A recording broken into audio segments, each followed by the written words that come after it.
Bonjour à tous les amis, j'espère que vous allez bien. Bienvenue dans cette nouvelle vidéo. Alors là, on est en pleine période de confinement, malheureusement par rapport au Covid-19. Donc c'est un petit peu compliqué pour tout le monde. Je ne vais pas vous rabâcher les règles à respecter pour le Covid. Voilà, c'est pas mon but. Tout ce que je peux vous dire, c'est d'essayer de faire attention à vous, à vos proches. Voilà, c'est un petit peu compliqué. Donc on essaye de s'occuper comme on peut du coup en restant à la maison. Alors du coup j'en ai profité pour avancer sur mon vieux National 3 qui est la catégorie KZ de l'époque. Donc du coup voilà, j'ai fait quelques vidéos du moteur, etc., etc. Donc là on se retrouve sur le silencieux, donc je l'ai retapé entièrement, que ce soit esthétique ou intérieur.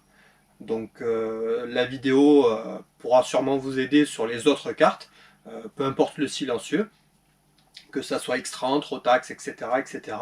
Maintenant, si vous faites des compétitions officielles, attention, parce qu'ils sont un peu casse-bonbons là-dessus. Il faut la laine de roche officielle, machin, bidule chouette. Bref, tout ça, on va voir ensemble sur le silencieux comment faire pour le retaper. Et la petite astuce qui va bien, pas cher, pour pouvoir avoir de la laine de roche pas cher, donc, et qui fonctionne très très bien, car beaucoup l'utilisent en motocross. Donc je faisais donc de la motocross il y a quelques années, et c'est une technique que j'utilise toujours à l'heure actuelle. Donc j'ai utilisé sur mobilette, sur motocross, etc., etc. Voilà. Petite parenthèse donc que j'aimerais faire au sujet de ce que je vais vous montrer donc dans les vidéos.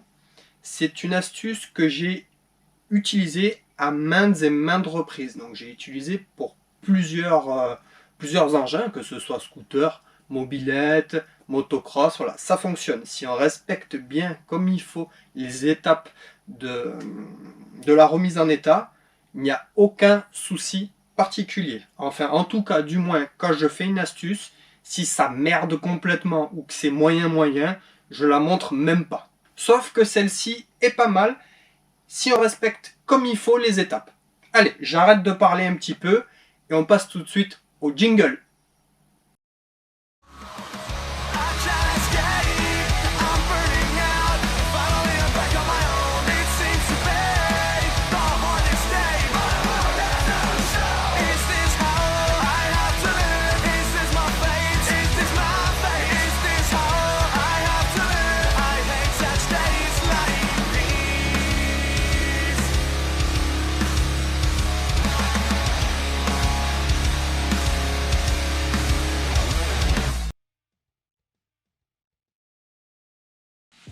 Bon allez, première étape, on va déjà l'ouvrir. Donc pour l'ouvrir, c'est pas très compliqué, comme beaucoup de silencieux d'ailleurs. Que ce soit sur X30, Rotax ou KZ. Soit il y a des rivets, donc quand il y a des rivets c'est un peu plus chiant parce qu'il faut avec une perceuse donc percer le rivet et en remettre. Donc des rivets spéciaux pour l'échappement. Attention, faut pas mettre des rivets de n'importe quoi. Hein.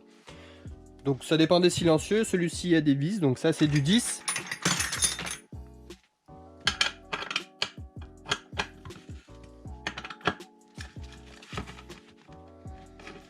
C'est à peu près le même système sur le silencieux du X30, étant donné que j'ai refait le X30 il n'y a pas longtemps.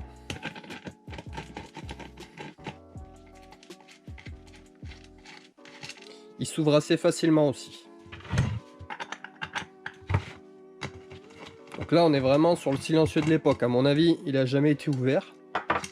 Donc je découvre en même temps que vous là.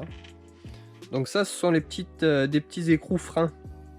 Donc on va les garder parce que on va pas mettre des écrous à freiner. Vous savez que le plastique bleu.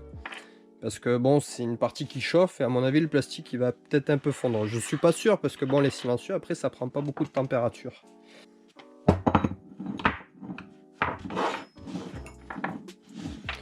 On met ça de côté. Ça aussi. Alors... la fameuse mitraillette.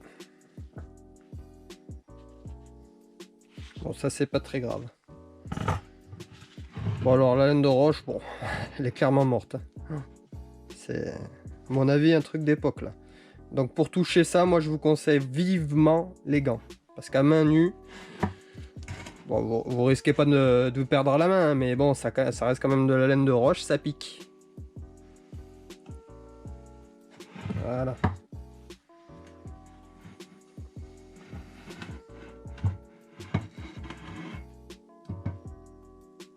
Bon, c'est clair qu'il reste plus beaucoup.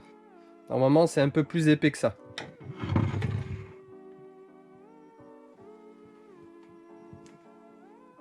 Voilà. Donc ça, poubelle. Alors, ce qu'on va faire, c'est qu'on va... On va le poncer un petit peu avant de le nettoyer. Parce que moi, je l'avais déjà un petit peu nettoyé avec du White Spirit et un chiffon. Donc là, il y a pas mal de marques dues au ressort qui ont dû sûrement être utilisées à l'époque. Ça, c'est typique des ressorts. Et puis là, il y a quelques marques qui sont un petit peu profondes. Donc là, malheureusement, les petites marques ici, là, je pourrais pas faire grand chose. Peut-être mettre un coup de Cinto alu, histoire que ça fasse une surface bien lisse. Et je pense que on va déjà poncer et puis on va voir ce que ça donne. Bon, voilà, j'ai poncé au plus gros, donc il y a pas mal de marques quand même. Donc là, j'ai du Cinto alu, spécial alu. Donc je vais reboucher donc le plus gros avec le Cinto alu et le reste, je pense que je vais mettre j'ai de l'après garnissant époxy. Donc je pense qu'on va faire, je vais faire le plus gros avec le Cinto alu et puis je bombarderai d'après époxy, puis ensuite je poncerai. Je pense que ça ira pour avoir une surface bien propre.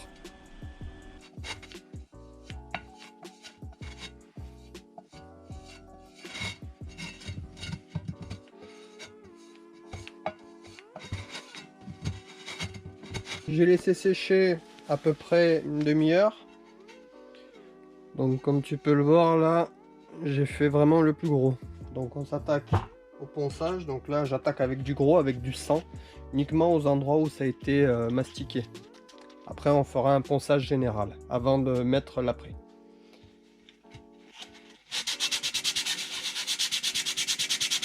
Ça y est, j'ai laissé sécher correctement donc le Cinto alu. Putain, j'avais oublié que c'était galère à poncer par rapport au Cinto fer classique. Mais bon, au moins ça prouve que c'est du costaud. Alors, comme tu peux le voir, ça a comblé pas mal de trous quand même, hein. Quand je passe la main, franchement, c'est plutôt lisse. C'est vrai qu'à la caméra, on dirait que c'est dégueulasse. Mais en vérité, à la main, c'est pas mal, hein. C'est pas mal. C'est pas parfait. Il y a encore quelques petites imperfections. Mais bon, après, on peut pas tout avoir, hein. Non, franchement, c'est pas mal. C'est pas mal. Alors, c'est important de respecter toutes les étapes.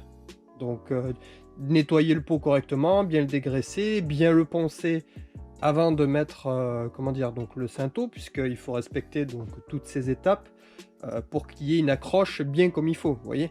Donc il y en a qui vont me dire ouais ça tient pas le Cinto alu sur le silencieux. Si ça tient, j'ai déjà fait l'expérience plusieurs fois sur moto, etc. Si on respecte les étapes comme il faut, il n'y a pas de souci, hein. Donc dégraisser avant peinture, etc., etc. Voilà, si on respecte vraiment toutes les étapes, il n'y a aucun problème. Donc alors, je vais utiliser celui-ci. Donc ça, c'est un truc que j'ai trouvé chez un pro. Donc c'est un après époxy gris, tu vois. Donc excellente adhérence sur aluminium. Donc ça, c'est vraiment un bon truc. Donc ce que je vais faire, comme je sens qu'il y a de très légères imperfections, et celui-là, je le connais, il est un peu garnissant. Donc je vais mettre, je pense, 2 voire 3 couches comme il faut dessus. Et puis après, avant de le peindre en finition, je mettrai un coup de papier à poncer grain fin pour avoir une surface bien propre. Donc avant d'aller peindre, je vais d'abord mettre un coup d'acétone dessus. C'est un bon dégraissant. Donc toujours pareil, on respecte toutes les étapes comme il faut. Et si on respecte bien les étapes, il n'y aura pas de problème.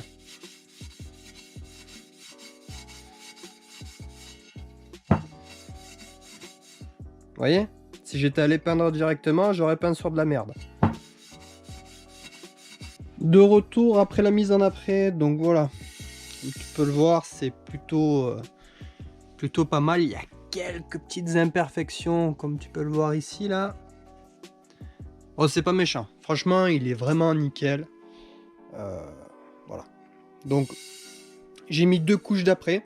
Seulement 2. Après, je voulais pas non plus charger en après. Donc, j'ai mis une première couche. J'ai espacé de 10 minutes, un quart d'heure environ, le temps que la première sèche.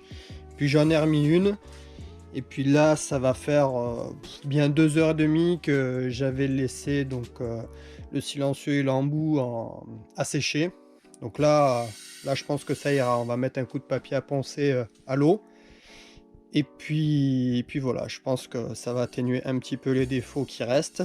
Mais ça a franchement rien à voir, hein. Je suis vraiment content du résultat. Et puis ça fera un joli petit silencieux. Pour le papier à poncer, avant de mettre le... comment ça s'appelle, le Sympto et l'après, j'avais attaqué au gros. Donc j'avais fait... je crois que c'est du 120 que j'avais, pour bien atténuer donc toutes les bavures qu'il y avait sur l'alu. Ensuite j'ai mis le Sympto donc sur le ponçage en 120 pour qu'il y ait une bonne accroche. Et puis avant de mettre l'après, j'ai mis un coup de 320. Voilà. Donc on va de plus en plus fin au niveau du ponçage. Là l'après, bon, donc comme c'est un après de type garnissant, on n'est pas obligé de poncer au 1000. Voilà. Après, bon, voilà, après ça reste un silencieux. Moi tant qu'il a un aspect propre et sympa, moi ça me va. Donc là on va attaquer au 120 à l'eau. Donc avec un petit peu d'eau, on fait couler dessus, voilà, comme ça. Et puis on va attaquer aux endroits un peu plus où c'est abîmé.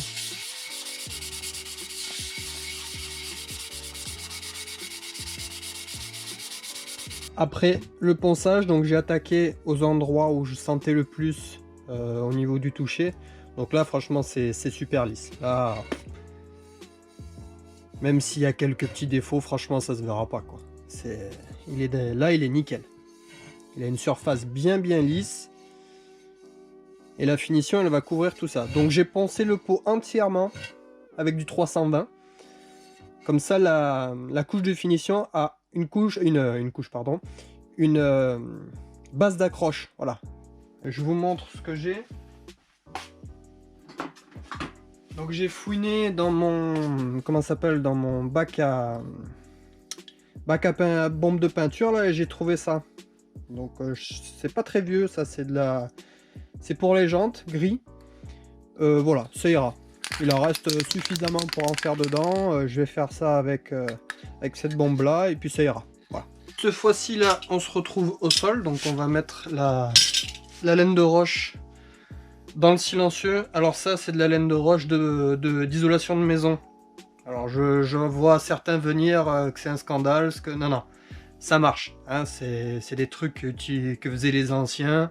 Voilà, moi j'ai fait de la motocross il y a longtemps, et beaucoup faisaient comme ça pour dépanner, et même que ça tenait très bien. Donc étant donné que j'en avais, alors il y a la jaune c'est du verre, elle brûle un peu plus vite. Celle-ci c'est la laine de roche. Donc franchement ça fonctionne très bien. Alors pour ce qui est Rotax, tout ça, si vous faites de la compétition officielle, attention, mettez la laine de roche qu'il faut.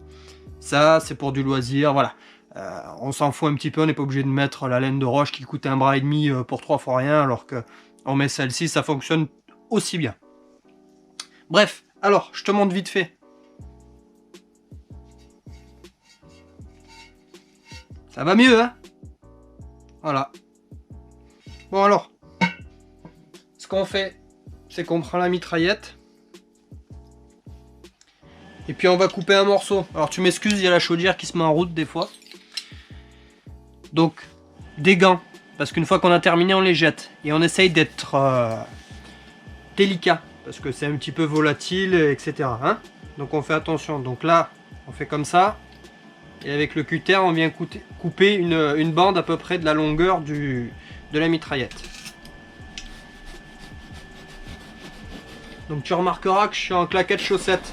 Donc je suis à la maison. C'est pas très beau, mais je m'en fous. Je suis tellement bien comme ça.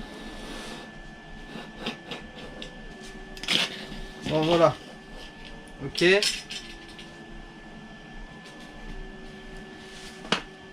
Et on va donc séparer à peu près à la moitié de la laine parce que c'est beaucoup trop épais là. Voilà. On fait comme ça, donc on y va doucement parce que c'est un peu volatile la fibre. Voilà. Ok. Donc on prépare la cartouche. Ok. Et on va venir enrouler la laine sur la mitraillette. Donc on essaye d'enrouler serré.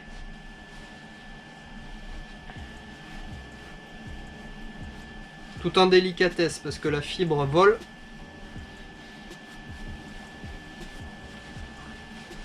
Voilà, donc on y va doucement, on resserre.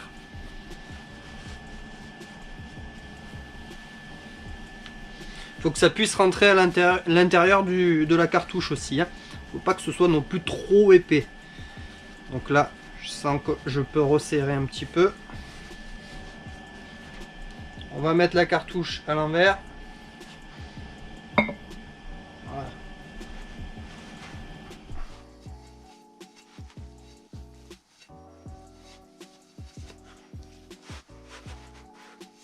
Doucement, doucement, on fait le tour déjà pour amorcer. Bon, voici ce que ça donne une fois qu'on l'a enfoncé entièrement. Donc c'est pas évident, on essaie de bourrer ça avec un gros tournevis. Bon là il en reste un petit peu mais c'est pas grave, le 95% est rentré à l'intérieur de la cartouche. Donc il faut pas que ce soit trop lâche non plus, puisqu'après si on enfonce donc la mitraillette à l'intérieur de la cartouche, la laine va s'accumuler à un endroit et la mitraillette va avancer sans la laine. Donc ce qui fait que le silencieux sera pas à 100% bien comme il faut, quoi. Donc là je vais mettre un chiffon pour poser le silencieux dessus.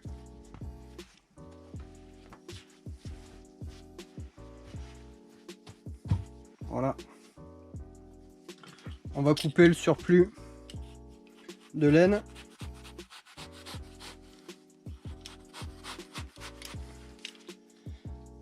Donc ce qui est bien avec ce qui reste, le jour où vous entendez le silencieux faire un peu plus de bruit que d'habitude, eh ben on recommence l'opération, quoi. Il n'y a rien de très compliqué. Et ça coûte pas cher, alors pour en trouver, vous faites le tour des chantiers autour de chez vous, vous demandez s'ils n'ont pas de la laine de roche. Donc la marron, celle-ci du moins, parce qu'il y a la jaune, et la jaune c'est la laine de verre, ça fonctionne aussi, mais ça brûle plus vite. Donc voilà, à vous de voir selon ce que vous trouvez. Ben voilà que c'est beau, tout propre, tout beau. Ah ça change, hein. Franchement, il n'y a pas à dire, quoi. C'était pas possible de laisser le silencieux tout dégueulasse sur le kart qui est proche du neuf, quoi. Donc, en plus franchement la teinte comment ça s'appelle, la bombe pour jante là, ah, franchement ça va pas mal avec le moteur et tout, hein. C'est vraiment bien, je suis vraiment content du résultat. Il est pas parfait de chez parfait, mais il est largement mieux que ce que c'était. Donc je vois déjà arriver certains vilains commentaires, donc je commence à avoir l'habitude maintenant. Concernant ce que j'ai fait sur le pot entre la peinture et la laine de roche de maison. Alors ça c'est pas la première fois que je le fais, donc je dirais même que je pourrais même pas compter combien de fois je l'ai fait sur les motos, les mobylettes et tout. Si on fait ça comme il faut, ça ne bouge pas, d'accord? Il faut savoir que le silencieux ne chauffe pas autant que la détente, d'accord? Il y a quand même la laine de roche qui fait barrière, et puis il y a aussi l'air ambiant. Alors je dis pas que vous pouvez poser la main dessus quand il est chaud, mais voilà, si on respecte les étapes comme il faut, donc ponçage, dégraissage, etc., etc., ah, franchement vous avez aucun souci. Si vous attendez bien comme il faut les temps de séchage entre l'après, les peintures et le nombre de couches, il n'y a aucun problème. Ensuite, concernant la laine de roche c'est pareil, voilà, c'est un truc que beaucoup de motards connaissent. Surtout en motocross, voilà, ça marche très bien. C'est pas moi qui l'ai inventé, on me l'a montré. Déjà à l'époque, quand j'en faisais, beaucoup faisaient comme ça, et je le fais encore aujourd'hui. Donc ça, c'est bon pour du loisir et des courses club. Attention, donc pour les rotax et tout ça, qu'il faut conserver la laine de roche d'origine, pas de couffin, voilà. Encore un business.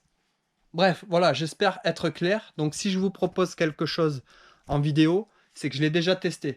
Il y a plein d'astuces que j'ai essayé, franchement ça a été de la merde complet, ou que c'était moyen, même pas je vous le propose. Voilà, comme ça au moins je préfère être clair, parce que je reçois souvent des messages, ah, passez un. je peux comprendre qu'il y a des désaccords, mais des fois, il y a des messages qui sont un peu désagréables. Voilà. Bref, vous prenez pas. Ce que je propose, vous faites comme vous voulez. Si ça vous intéresse pas, vous passez à une autre chaîne. Voilà les amis. Allez, on va arrêter donc d'être négatif. On se dit à une prochaine pour le pot de détente qui est juste ici, qui est vraiment dégueulasse, donc on va s'en occuper aussi. Allez, je te dis à très bientôt. N'hésite pas à t'abonner, à activer la petite clochette qui se trouve dans le coin ici. Comme ça, quand il y a des nouvelles vidéos, tu reçois la notification et puis tu restes dans le coup. Histoire de pas trop être largué, d'accord? Allez, je te remercie, à très bientôt. Bye bye.